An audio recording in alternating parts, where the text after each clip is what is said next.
Hello everyone! Welcome sa ating YouTube channel and we are here again sa aking favorite na garden shop sa BSU Orchidarium. So today we're gonna be doing some shopping again ng mga cactus and succulents for our giveaway and at the same time para sa ating personal collection. So hanap tayo ng magandang succulents but we will also be giving away mga cactus this time. Ayan, so after natin mag-visit sa botanical garden, I realized na maganda pala yung ating mga cactus kasi iba-ibang variety nila. And sure enough, kasi halos puro cactus yung mga naka-display dito. Parang kanina pa ako nag-iikot but bihira ako makita ng mga succulents na for sale. So I think ito ang ipipiliin natin. Dito sa labas na part, may mga succulents din naman. Although, itong mga nandito are literally the common ones like the rose cabbage, the Fred Ives, jelly beans. Ayan, so I think we won't be choosing those for our succulent giveaway.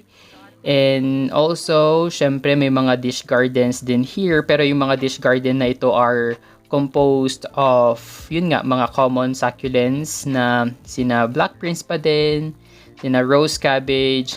Ayan. Pero doon sa dulo, we also have mga big sizes na mga succulents. So, pag yan ang kukunin natin, baka isa lang ang kakasya sa box na ipang-give away natin. Kaya hanap pa tayo ng iba. And lastly, syempre, yung visit natin here won't be complete without visiting yung ating bilihan ng mga rare and uncommon succulents dito sa stall 40-A. Pero sa ngayon makikita ninyo wala masyadong display ng mga succulents. So, ang gagawin na lang natin is to choose kung ano pa ba yung variety na wala tayo. So, even here, if you can remember, diba punong-puno ito dati ng rare succulents. But right now, wala. Ayan, si Super Bomb lang ang naka-display. So, I asked for a 500 peso set. And ayan, tingnan natin. I'll show it to you next time kung ano yung nabili ng 500 natin. So, we are finally back dito nga sa ating rooftop. And una nga na ipapag-giveaway natin would be these Tiger Jaws or the Faucaria tigrina. Dalawa yung binili ko kasi we will be having 2 winners for our 16K YouTube subscribers giveaway. Ito, pag naalagaan nyo siya mabuti, it would look like this. So, this one is my personal na Tiger Jaws. Ayan, it has a very beautiful yellow flower din pag nag-bloom siya. Kaya I hope na alagaan nyo itong mabuti since it's one of those succulents na very unique looking and collectible talaga siya. Ayan.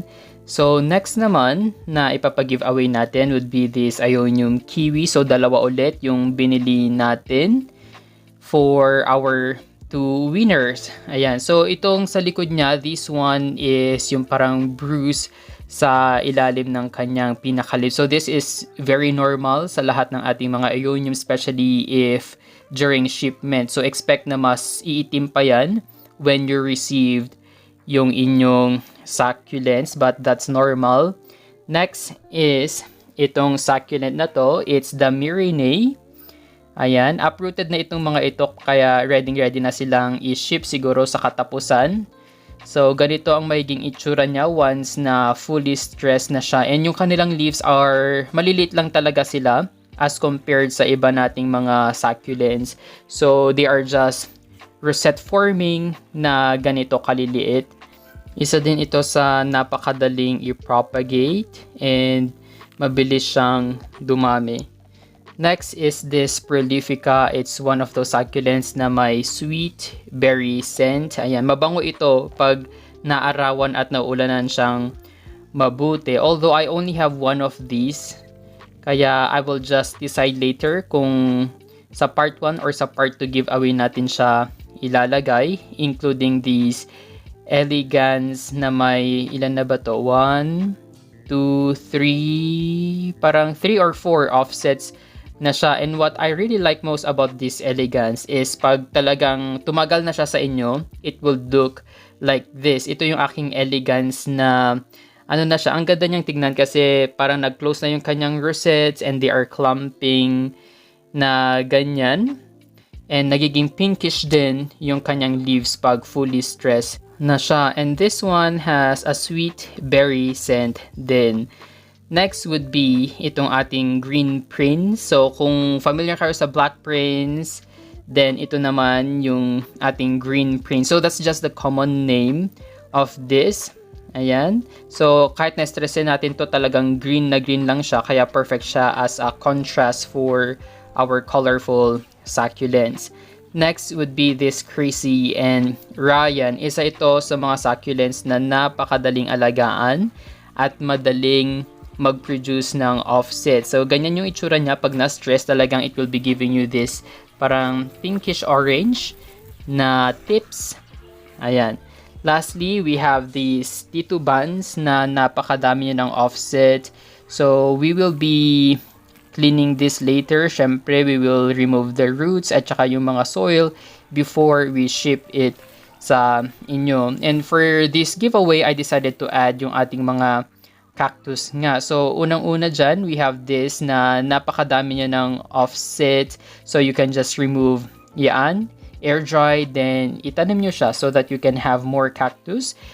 And ito yung pangalawa, na same lang kasi 'di ba, 2 winners naman sila, so it's okay na pareho yung binili nating cactus para hindi na tayo mahirapan mag-decide. And ito yung pinaka nagustuhan ko sa lahat, which is the Christmas cactus. So wala siyang mga tinik, and makikita naman ninyo na it is already starting to flower. So itong mga to are the flower buds. Ayan, I'm not so sure, parang pink or yellow ang magiging flower niya.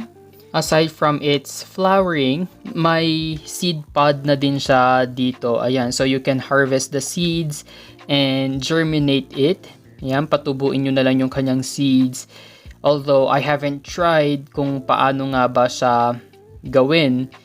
Ayan, so I bought 2 of these Christmas cactus. And itong isa naman, I'll show it to you. Madami na siyang seed pods. Ayan, so 1, 2, 3, and ayan, I'll get the 4th one kasi I'll make an experiment kung paano ba natin i-germinate or papatubuin itong seeds ng mga cactus. Ayan, but at least may 3 pang may iwan sa ating winner. Ayan. So that's all for our 16,000 YouTube subscribers giveaway, and we will be having 2 winners. So yung pinaka first na winner, pipiliin natin yan doon sa ating travel channel, and yung second winner, pipiliin natin siya dito mismo sa channel natin sa Desert Succulent. So simply comment, and yung ating winner will be selected via random online comment picker. Ayan. So, free shipping din. Kaya you don't need to worry. Sali lang yung mga gustong sumali. Thank you guys for watching. Don't forget to like and subscribe to our YouTube channel. You may also visit our Facebook page at Desert Succulent PH.